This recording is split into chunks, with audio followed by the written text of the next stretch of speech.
The key is to understanding why I got involved with the book in the first place. Margot Steadman's beautiful book, and it's an incredibly romantic story about good people doing the wrong things for the right reasons, and I think it's an incredibly relatable book.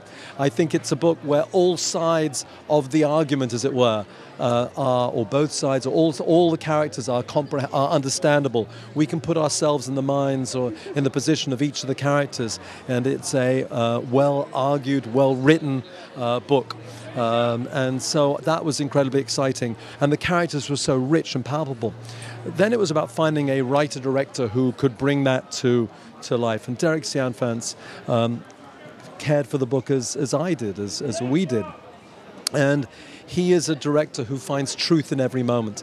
And, you know, what was important was to not fill it with artifice, to have it feel believable and truthful. And there's nobody better to do that than Derek. And the process of making it was about putting the actors in, was in part about breaking down that artifice, about putting actors in a position where they lived out in a remote part of the country for 6 weeks on their own, to get into the feeling of that isolation, into the spirit of that isolation, and then he would do these 20-minute takes, you know, where again artifice was broken down and the actors stopped acting and started being, and it was amazing to watch.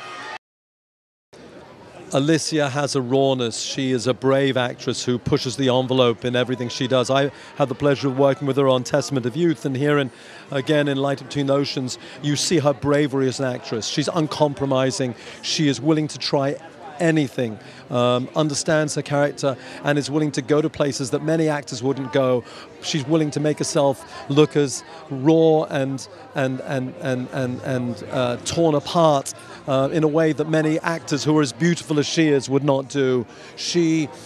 It gets in touch with a raw emotional nerve as very few actors would dare to do, and she gives herself over to a director as very few actors would dare to do. She is an astonishing actress, and you're seeing her now just get better and better and braver. She's an amazing actor to behold, and I'm really excited to see what the future brings her. Michael is someone who dances between the big and the small. He's worked on tentpole films, in comic book films, and yet, you know, he's done astonishing work with people like Steve McQueen. He is also a brave actor. He has an ability to create a stillness, which was at the heart of Tom. Tom is the lighthouse keeper. He is the lighthouse of the film, and he exudes a decency, but also someone who has demons, and that is Michael. And Michael can convey that with real truth, and again, he's the anchor for the film, and he's absolutely astonishing.